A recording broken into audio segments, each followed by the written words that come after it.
George Lynch's dunk versus FSU in 93. Marvin Williams put back against Dunk in 05. Marcus Page's layup against Louisville in 2015. Some of the loudest moments the Dean Dome has ever seen, but those are nothing compared to the moment, the roar that comes when Jackson Watkins secures you some biscuits.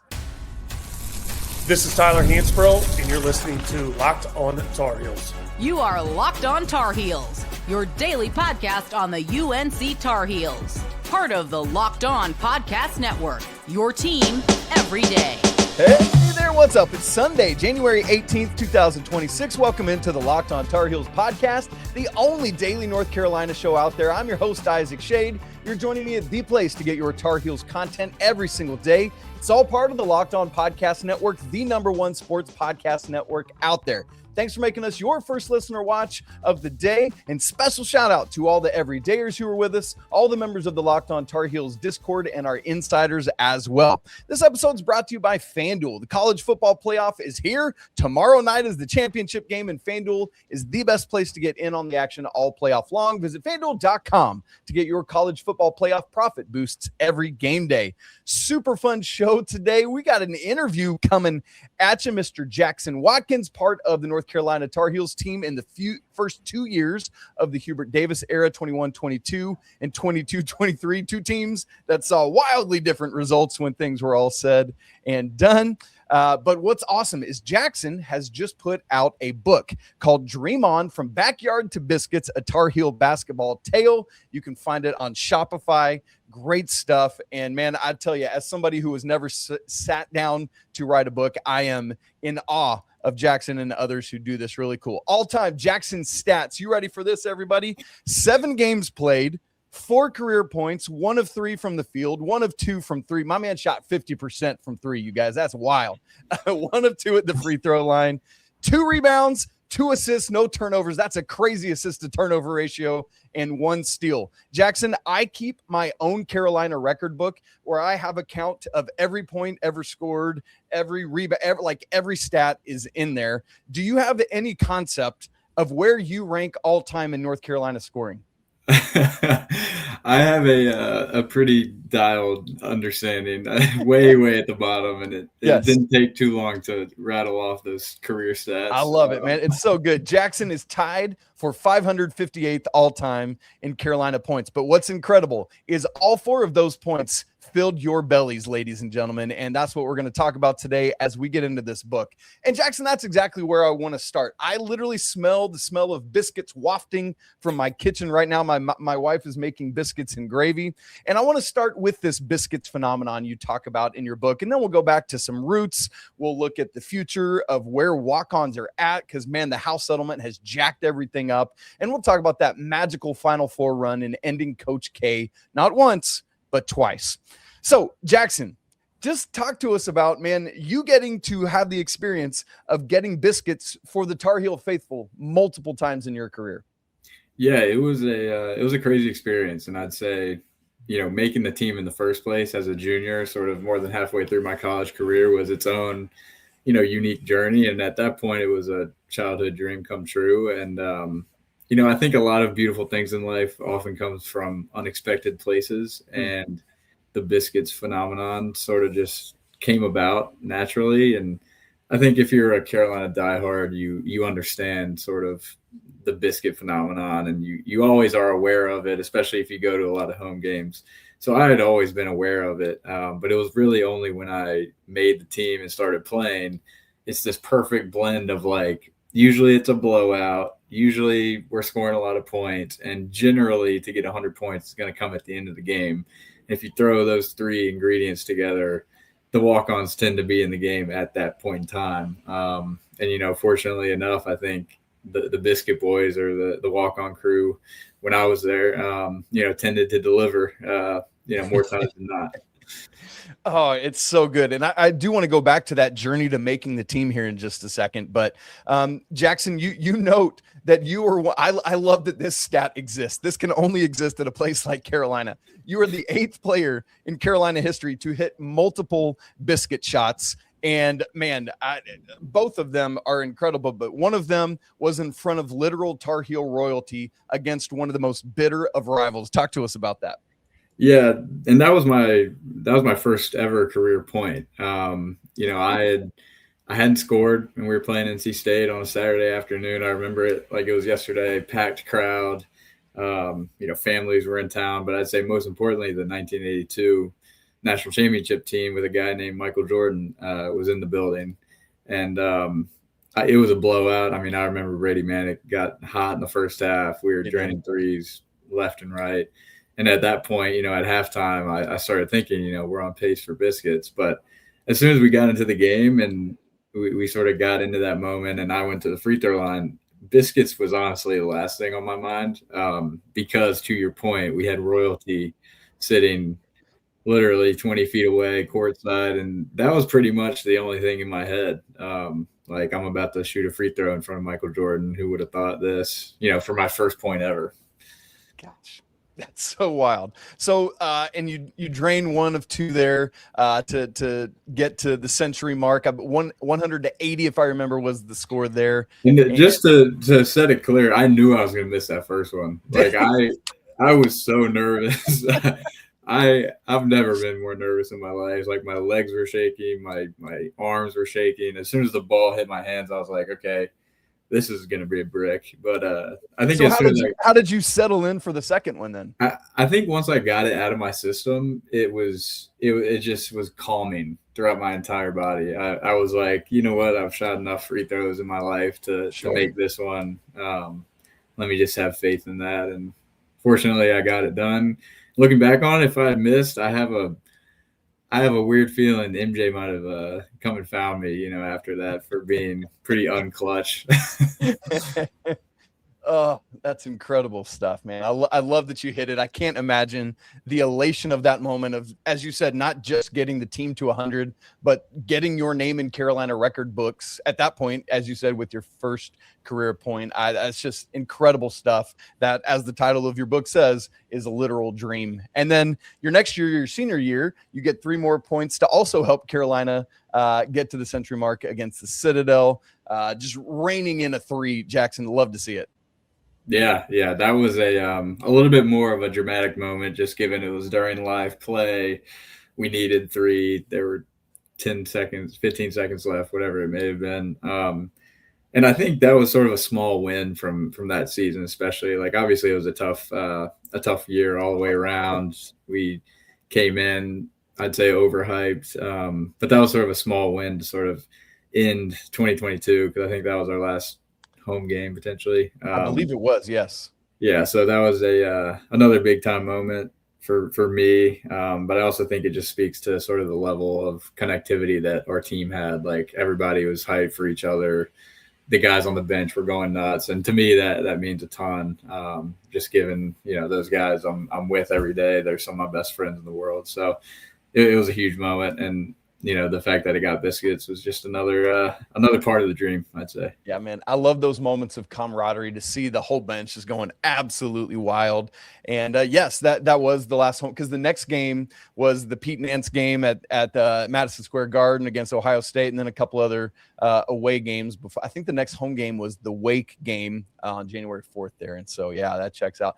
I've always wondered about this. You mentioned early in the game of that NC State game, just kind of looking at the scoreboard and like, hey, we're kind of on pace here where we might get there. Like, I find myself sitting there doing that. Like, when the first half reaches the 10-minute mark, it's like, are they at about 25? Like, just kind of do it. Did you find yourself doing that kind of math on the bench? Yeah, for sure. I mean, there were other things that I was probably more aware of, but I certainly pay attention to it now. But I was more of a 10 points every media timeout type of pacer. Okay. Yeah. You have different Biscuit watch approaches.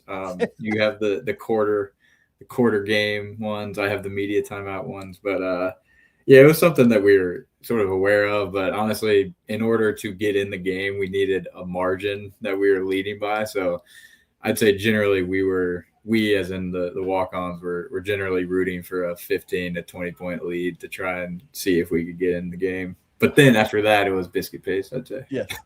Gosh, that's so good. I love all the math, all the variables that go into it. That's so good. Jackson, let's rewind a little bit here to your kind of winding journey that brought you to Carolina, because you were not a North Carolina native. You grew up in Texas, ultimately moved to Virginia. How did you come to have this dream of putting on the Argyle? Yeah, like you mentioned, I grew up in Texas till I was about, I think, 7. So as a kid, I didn't have much exposure directly to Carolina, except for the fact that my mom was a proud alum, and she would sit me down in front of the TV for every basketball game. My wardrobe was baby blue. At my room, I think my room was painted Carolina blue. And I think we went for, a game or two, but this was when I was like sort of pre-consciousness, I guess. So I was like really young. But I mean, I just remember becoming a diehard fan because of my mom. And then once we moved to Richmond, the first thing was like, okay, we're closer to Chapel Hill now. That was sort of my thinking. So every year, from then on, I kept being a diehard. And from then on, we would try to go to a game or two every year. And, that's when I remember going to see Marcus Page in that Louisville game. I remember I was at the Kentucky game in 2013, I believe. It was a dunk fest. It was like a top 10 matchup. Willie Cauley-Stein was on that Kentucky team. That was it was a whiteout.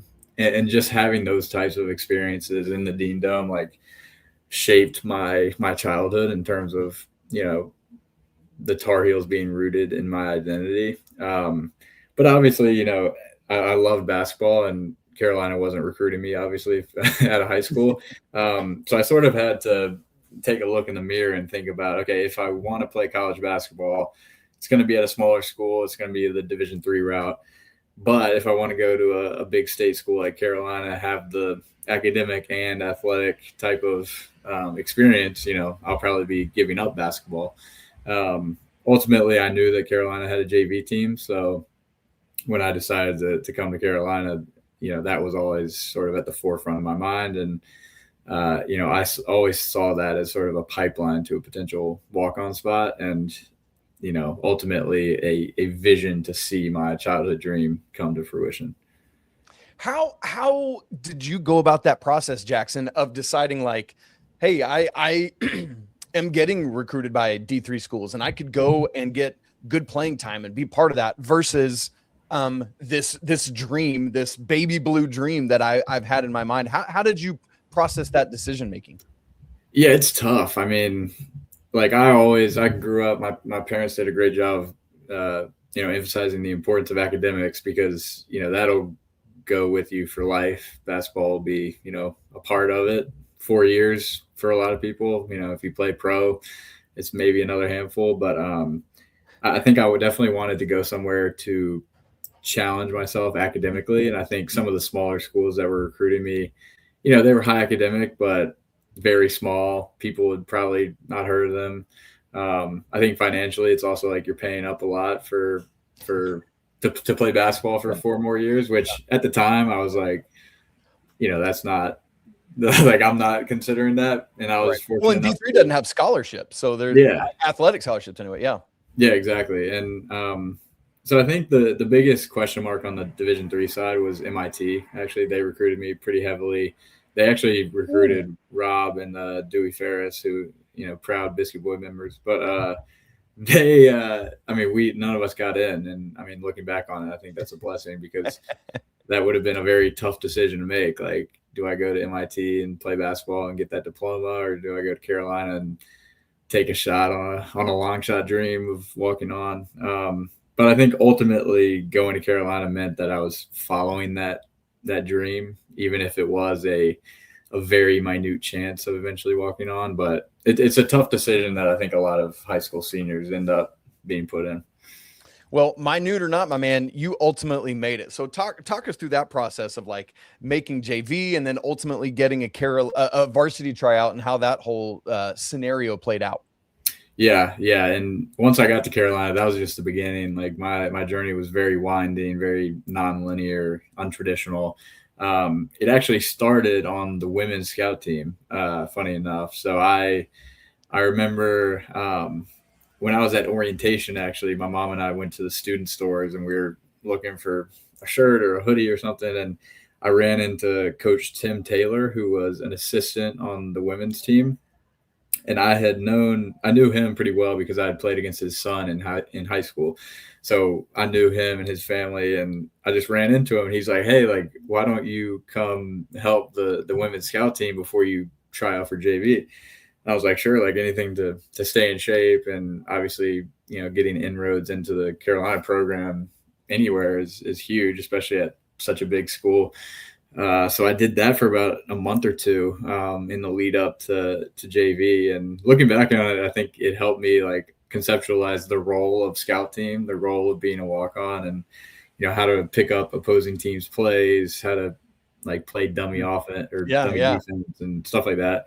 So that was a really cool way to like also meet other guys who were sort of similar skill level and also meet the women's coaches and stuff. And then JV tryouts rolled around in October of my freshman year. And it was competitive. It's a historic, storied program going back all the way to Coach Smith. And I think there were about 60 guys at the tryout. And I knew there were only a few spots given a lot of the guys were returning. And it turns out that there were only 3 freshmen that year to make it, myself, Dewey, and Rob. In hindsight, it's pretty cool to see that our JV class eventually got pulled up. That's right. I don't know the stats, if there are stats, but we might be the only like full JV class to make varsity. And then from there, it was a dream. That in itself was a dream, like getting to wear North Carolina across your chest, playing the Dean Dome, practice every day. We were being coached by Coach Fred, assistant on varsity. So we were running the same exact plays. The only difference is that, we were a little bit less athletic, shorter, and we played in front of 100 people instead of 22,000 or whatnot. So that was a great experience. But that's sort of my initial path to the JV program. Man, and then how did it all come to be of like, holy cow, I might have this opportunity with varsity, and Coach Williams is gone. Now it's Coach David, that whole thing. How did that come to fruition? Yeah. So I think that freshman year, I, established myself as a main contributor. I was starting on the JV team. So the coaches and the players sort of knew who I was. I had played against Mondo in high school. So like he was an advocate for me, which I'm always thankful for. And, after this dream freshman year experience, boom, it's like COVID happens. We're all sent home. There's no gyms open. JV's canceled. My sophomore year is basically just online classes and back to the women's scout team. So I was like, fortunately, on campus, getting out enough to like the gym to somewhat stay in shape. But that was a pretty tough year because there wasn't really a consistent basketball avenue, I guess. Right. But fortunately, I just kept getting shots up, kept running, kept conditioning. And by the time my junior year rolled around, they announced, there's no JV season again, which I was pretty devastated by. But, they're having this open walk-on tryout. And I was like, just like you said, it was basically this moment of like, okay, this is sort of the do or die moment of this dream that I've always had. And fortunately, Rob and I both showed up. And again, there were 50 or 60 guys there, a lot of whom probably, were just there to play in the Dean Dome as opposed to be competitive, which I don't blame them. And then the next day I think it was a Wednesday. Coach Fred called me and he was like, hey, great job at the tryout last night. We want you to come watch practice for a couple of days and then you'll jump in on Friday. And I was like, jump in. Jump in. What is jump in for me, Coach? Yeah, you mind repeating that real quick?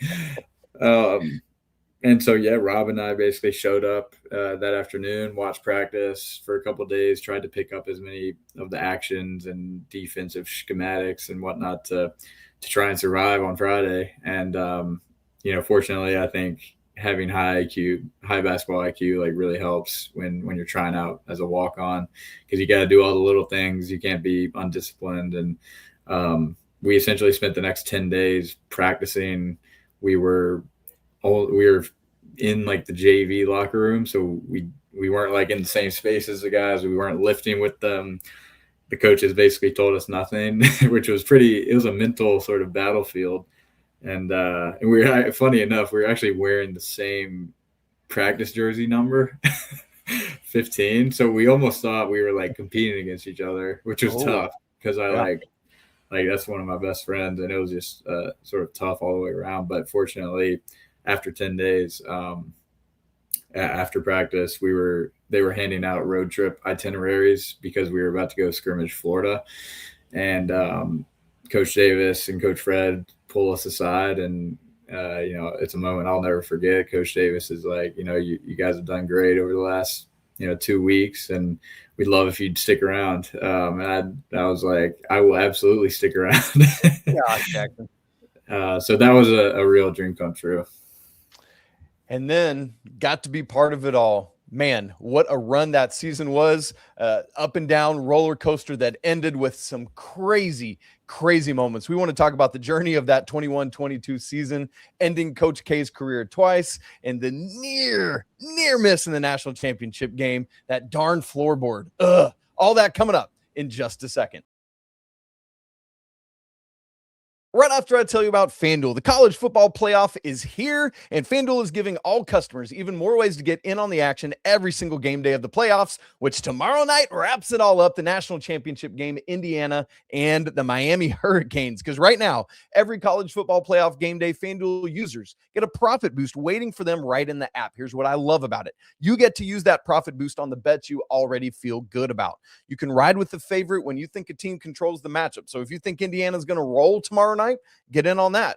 Or you could take a shot on the underdog. If you think Miami's going to take care of business, why not get in on that? You could build a parlay around the players and the moments that you think are going to decide this championship. Then you apply the profit boost and go after even bigger winnings. And when you win, the good news is that FanDuel pays out instantly. How about some Wooden Award odds for this season? Cam Boozer, unfortunately, leads the way at -220. AJ DeBanza at BYU +390. Then Braden Smith at Purdue. Josh Jefferson at Iowa State are tied at +1400. And then comes our man Caleb Wilson at +2500. Go check out those odds and more, including the national championship game where Indiana is favored by 8.5. FanDuel is the best place to get in on the action all playoff long. Visit FanDuel.com to get your college football playoff boosts every single game day. Thanks so much, as always, for making Locked On Tar Heels your first listener watch of the day and making the Locked On Network the #1 sports podcast network. You want to get even more involved with the show? Check out our brand new Everydayers Club. The link for that is in the show notes. We're joined today by Jackson Watkins, who was a walk-on part of the famed Biscuit boys in the 21-22 and 22-23 seasons. And that first year that Jackson played on varsity, his junior year, is the year I want to talk about Coach Davis's first. And Jackson, it was a roller coaster of a season, up and down, back and forth, sideways and inside and out, all kind of culminating in the regular season finale at Duke. The Tar Heels are kind of on this tricky bubble space. Basically, nobody is even imagining that the Tar Heels might win this basketball game. You could see it in the way that ESPN has put it all together, the show of it all. And yet, here come the Tar Heels. Take me inside the mindset of the team leading into that game. Yeah, that's exactly right. I mean, it was a roller coaster ride that whole season, but nevertheless, we knew that we could win that game. It was this weird type of sort of reckless confidence, I think, and hope going in there, because like a lot of people forget that they had stomped on us at home. Yeah, a month Mondo earlier. picked up 2 quick fouls against Banchero, if I remember correctly, and that was kind of all she wrote. It was over quick. Like yeah. The final score might have been, maybe a 20-point-ish loss, which like sometimes it balloons at the very end, but it was pretty much from the jump, and that was demoralizing. Obviously, it was Coach K's last in the Dean Dome, so there were sort of headlines there already, and they have a stacked that was one of the most stacked Duke teams I think they've ever had, with Banchero and I think 4 first-round draft picks in the starting lineup. So we took that loss to heart, and we didn't want to get embarrassed like that again. And I think we sort of, went over there as like an us against the world type of mentality. And honestly, it's pretty dangerous to play a team that has nothing to lose. And we certainly had nothing to lose, because like you said, we were on the bubble. We had some glimpses of our ceiling throughout the year, but we had also seen some pretty low lows with some early season losses against Purdue and Tennessee, and the then Kentucky game. We got steamrolled by Kentucky. So I think people were we were optimistic. I mean, we knew if we went in there and executed the game plan that we could beat that Duke team, and I think it sort of went with it also helped that headlines were all on them. Like, all the pressure was on them. I think America probably lost a lot of money that night betting on Duke. But I do think it was sort of, again, part of this fairy tale type of season where all these headlines are colliding. It's Coach Davis's first. It's Coach K's last. Banchero's the talk of town. It's a top 5 Duke team. We had been up and down. It's sort of the first year of like the grad transfer window. That's like Brady, for example, is making a killing as a grad transfer. Then we have some really great pieces. So I think going in there, it was us against the world, and we knew that we could win, but obviously we would have to play our best, and fortunately we did. But it was a back and forth game. It was a tug of war. It absolutely was. And Carol, I just remember Coach K coming back out afterwards and basically like apologizing to the crowd and the whole thing. And it was just poetic justice in many ways for how it had all been set up. But Jackson, that's just kind of the one data point along the journey of what turned into a crazy postseason. There was the win over Virginia, the loss to Virginia Tech in the ACC tournament. Sitting around wondering, where was your confidence heading into Selection Sunday about the Tar Heels' inclusion? Yeah, I mean, I knew we were going to make the tournament. Like, I knew that without a doubt. And sort of going back to the very beginning of the season, maybe it was just my optimistic nature or the naivety of being in my first college basketball season, but I truly thought that we could win a national championship before the first game. Wow. And again, that's just how I think. And I think we started 4-0 or something. I was like, we're going undefeated. Like, we're going to win it. So I always had in my mind, like, we're a championship level team. We got the pieces. Like, I truly think we can go win it. So I think after we beat Duke and sort of solidified our spot, we crushed Virginia. We played well. And then Virginia Tech, that was a good team that was hitting a ton of shots. And we just missed a lot of shots. Like, a lot of times you'll lose due to, mental errors, like bad strategy, whatever it is, like not making enough plays. Sometimes it just comes down to missing open shots. And I think we all recognized it was just one of those games. And I remember distinctly after the Virginia Tech game, Mondo, I mean, usually the locker room is pretty quiet after a loss. But Mondo just said, this is it. Like, it's win or go home now. And I think from then on, we sort of took the mentality of like, we got to leave it all out there if we want to keep surviving. But going into Selection Sunday was a special moment. I mean, I was, again, a diehard growing up. I love college basketball. March Madness is always my favorite time of the year. And getting to sit in Coach Davis's living room with the whole team and watch our name get called was pretty surreal. But at the same time, I think we all felt sort of slighted with an 8 seed. Like, right. I think we thought we were better than that. But again, we sort of took the mentality like we're going to prove that we should have been ranked higher. Well, I think Marquette was the team that felt the brunt of that frustration. An absolute steamrolling in the first round, set up a matchup in the second round there in Fort Worth at Dickies Arena with the reigning national champion Baylor Bears, who had absolutely crushed Gonzaga the season before in the national championship game. And Jackson, like, that game was wild. For folks who might not remember, Carolina goes up massively in the game. And then there's just a foul fest. Baylor starts this crazy comeback. Brady fouls out. There's all this. And what I'm curious about is as that game eventually got to overtime, I'm in the arena. I remember I was sitting next to R.L. Bynum, another great guy that covers the Tar Heels. And I remember us talking about like, gosh, Baylor has all this momentum right now. I don't know what's going to happen. What were you feeling, thinking, imagining there heading into those extra 5 minutes? It was tough. I mean, it was always sort of surreal when we were up 25 on Baylor, just given they were obviously the 1 seed in our quadrant, defending champs. They have a few pros on that team. but there was always this caution in the back of my mind, like especially in March, when if you lose a game, your season's over. Sometimes your career's over if you have some veterans on the other team, some seniors, that you should never count any team out, no matter if it's 5 points, 25 points, whatever it is. And I think clearly, like, the ability to blow a lead is pretty easy, it turns out. If you get the other team hot. And I think the other thing that worked against us was the fact that it was in Waco, or very close to Waco in Fort Worth. And in the first half, they were quiet. I mean, it almost felt like a home game for us, which was surprising just because we were beating them so bad. But, as soon as they got that momentum, just like you said, it turned around, and suddenly it felt like there was a lid on our basket. We couldn't take care of the ball. I think Caleb fouled out.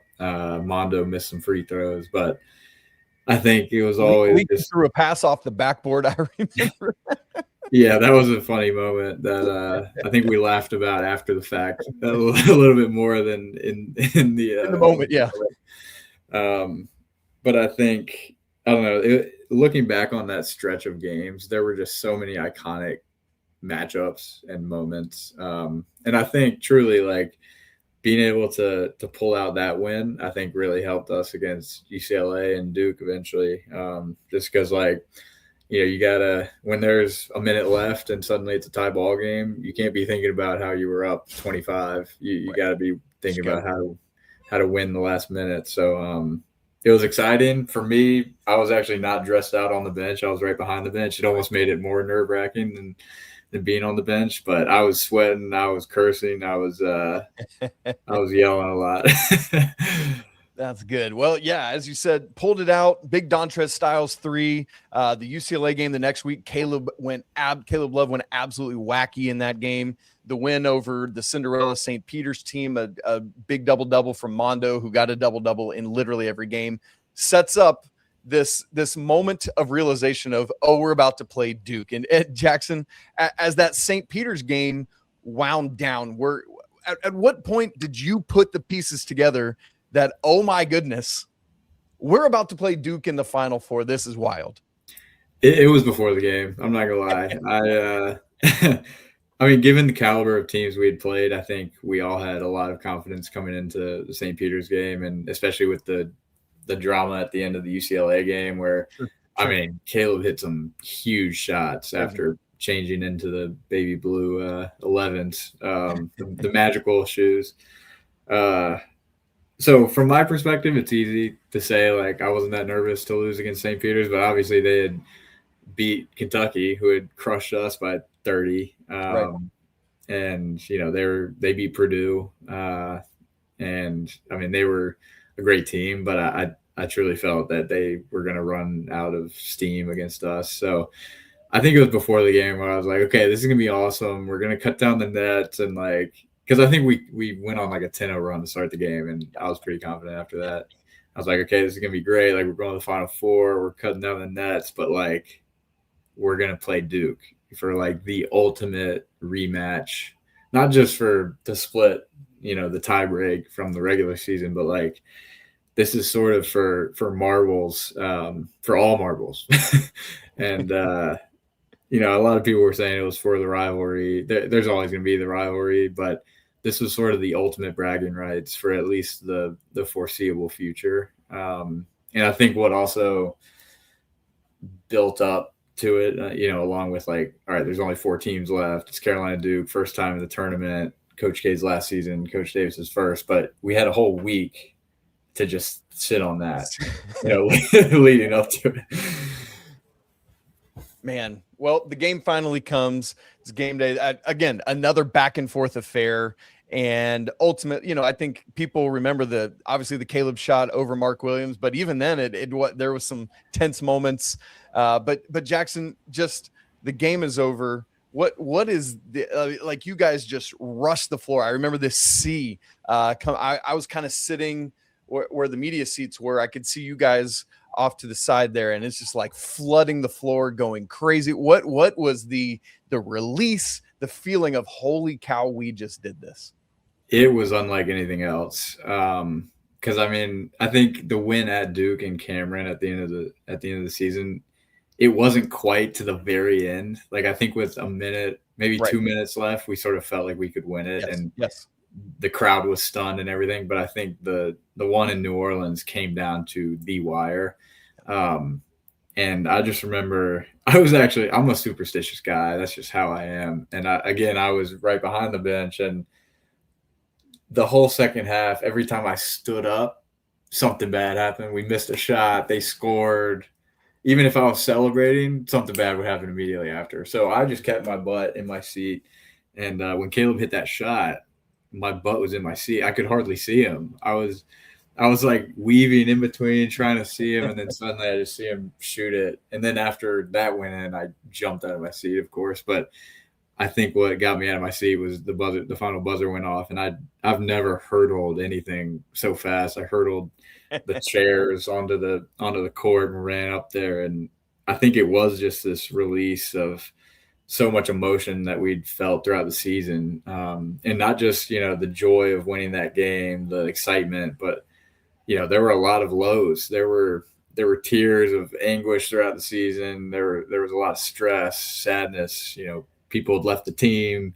Brady had to step up. I think it was just a lot that sort of came out in that moment beyond just the rivalry itself. But I think we were just so elated to keep staying alive and, pull out one of the biggest wins, I think, in Carolina history. And Jackson, at that point, in some ways, a win on Monday night sort of felt almost inevitable in the way the first half went and the double-digit lead. But then pretty quickly in the second half, Kansas just goes on this run, and then it was nip and tuck the rest of the way. Armando, man, he's just battling it out, with injuries and, other guys, you got Puff over there, puking. I mean, it's just all of this bonkersness. And man, in the end, it felt like there were still opportunities. There was the Mondo trips, the whole situation. Ultimately, Jackson, I know you would have loved to have won that night and won a national championship, but beyond the frustration and disappointment of that, are there life lessons that you've taken away from that final game?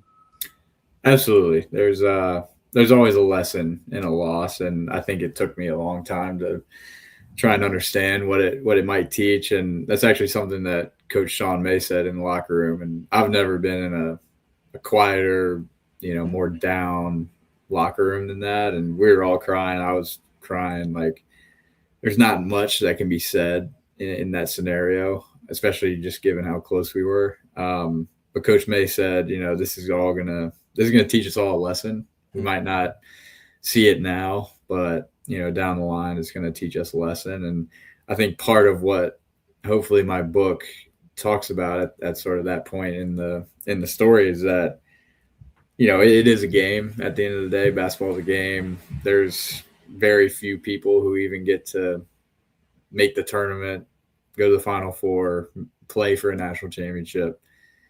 And I think to have that experience for me was, a dream in itself, no matter how it went. And at the end of the day, what matters is the people that you're with and the experiences that you go through, the shared triumphs, the shared defeats. I think it's what bonds people. And I think that's what I've taken away from it. And I think you'll read it in the book, but that moment, there's only three words that can be said to sort of take the edge off it. And it was Coach Davis coming up to me and saying, "I love you." And wow.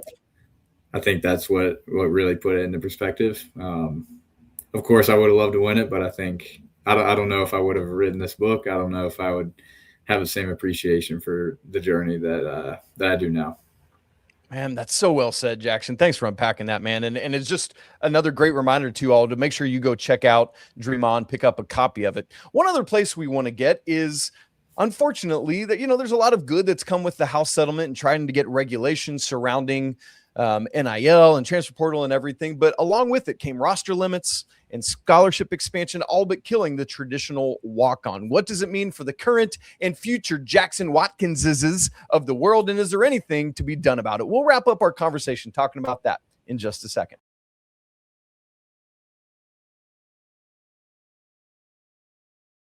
We've come to a tough time in college athletics where so much is changing. And one of the biggest losses we feel in the midst of the House settlement, roster limits, scholarship expansion is the disillusion of the Carolina JV team, one of the last remaining in the country. And Jackson is somebody that had the opportunity to be a part of that program. Let me go big picture, 30,000 foot view with this. What does the loss of an entity like Carolina's JV team mean for the current and future of college athletics? Yeah, I think it's a macrocosm of just how it's changing. I mean, again, I mentioned this, but it's been around, I think, since the 70s, way before my time. My mom was in school and the JV program was there. It's always been this sort of pipeline for varsity walk-ons. And beyond that, if you're on the team, you can ball, A, and B, you can you can have a really cool experience as a quote, normal student at Carolina. And I think for me, like, I wouldn't have had these awesome experiences that we've been discussing if I had been born a few years later, So I think looking back, the loss of the JV program is very sad. I think it introduced some of my best friends in the world, before I even made varsity. It transformed my freshman year. It really transformed my whole college experience. So I think it's tough. I think it sort of speaks to the broader changing landscape from true amateurism to more semi-professionalism or more pure professionalism. But it's just sad. I think at the end of the day, that's the biggest adjective I'd use. Jackson, how can your story, your experiences, your dreams that you literally talk about in this book, how does that play into this narrative and that current landscape? How can your story be a part of what we're talking about today?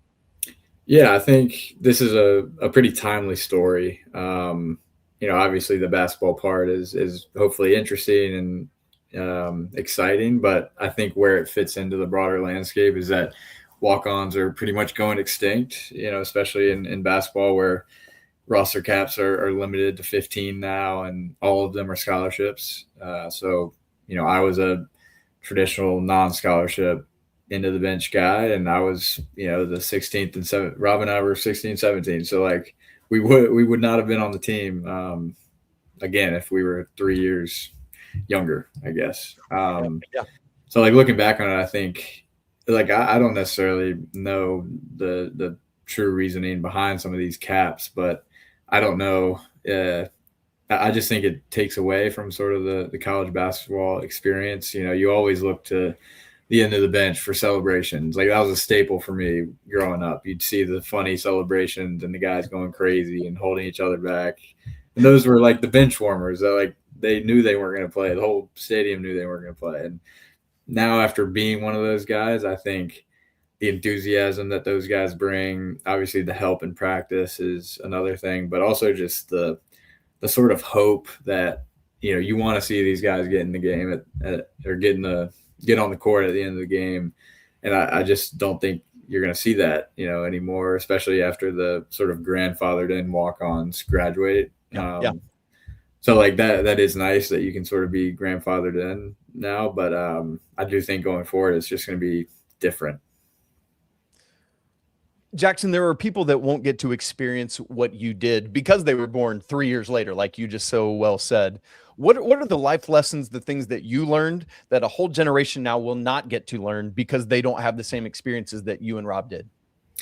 Yeah, there's a lot of things. I mean, sports, the power of sport is phenomenal. You learn so many life lessons through it, whether it's, discipline, hard work, collaboration, communication, working within a team, like all those important life lessons come from sports. So I think getting to play at the Division I level is just all of those things on steroids, because the highs are very high, the lows are very low. There's a lot of pressure. It's basically a full-time job.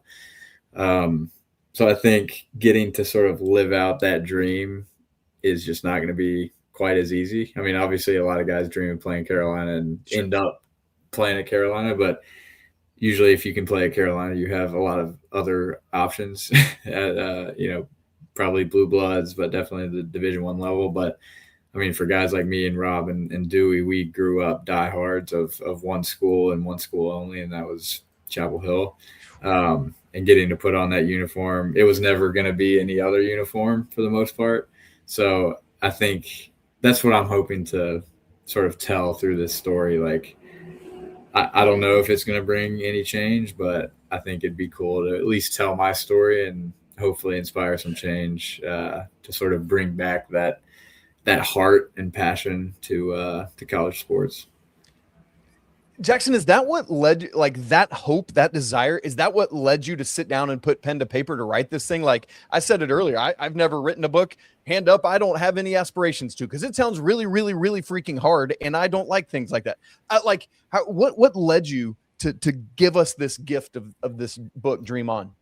Yeah, I think when I graduated, actually a little bit earlier, when my senior season ended, it suddenly hit me, I'm not going to be lacing them up anymore competitively like this. And looking back on not just the 2 years on varsity, but my entire 4 years, just how winding of a road it was, how unique it was. I think I just wanted to share my own story. And then as I was sort of trying to think about how I might write it, I also realized this is a pivotal moment in college sports. I was there for the first year of NIL. Now we're seeing, we saw the coaching change. Now we're seeing, broadly, we're seeing new rules being instituted. Players are getting paid millions. I just thought, sort of intrinsically, my own story is hopefully inspiring to somebody. But I think, externally, it's also sort of a pivotal moment in college basketball. So, and obviously I love reading, and I read Mark Titus's walk-on book, and that was a huge inspiration as well. Wanted to sort of share his sort of comedic walk-on bits here and there as well. So it was a sort of a combination of things, but I think the broader context of where college basketball was definitely a driver of wanting to get this story out there. Yeah, I love that this is going to be an artifact of a snapshot of a crazy transitional time at both the Carolina level and the national college basketball level and all collegiate athletics. And so, Jackson, I love, again, I called it a gift. I love that you've given the world this gift of that snapshot of where things are at, so that people can look at it now currently and look back in the future and be reminded of how everything has moved. So, man, I'm so grateful to you for doing that. I'm so grateful to you for joining us today, man. Great stuff. Thanks so much. Thanks for having me. This is awesome. Great to chat as always. Man, I'm so grateful to Jackson for his time today, for joining us. Behind the scenes, we're recording this like an hour before Carolina Cal, so we don't know the result of that game yet. But hopefully the Tar Heels have finished the Northern California swing at 1-1, getting back on the boat. This week they will be back home hosting Notre Dame, and then next Saturday got to go to Charlottesville. Man, I tell y'all what, the Cavs look really good, and for my money's worth, they're playing as the second best team in the conference right now. Big road test next Saturday. So make sure you're locked in all week long with us here on Locked On Tar Heels, getting all that information. If you haven't subscribed to the show on video and audio, do that right now so you don't miss a second of Locked On Tar Heels. If you haven't joined our Locked On Tar Heels Discord, that link is in the show notes. A great community of hundreds and hundreds of Carolina fans. It's a great place to be. Check out the brand new Everydayers Club, where you can go next level with the show. Most importantly for today, make sure you go get your copy of Dream On, Jackson's brand new book. The link for that is in the show notes, so you can just go click on that. It'll take you right there, and you can both support him and get a good read for yourself this winter when you're all snowed in and whatever else is going on. All right, you guys, you know the drill. It's always a great day to be a Tar Heel. We're going to talk again tomorrow, but until then, peace.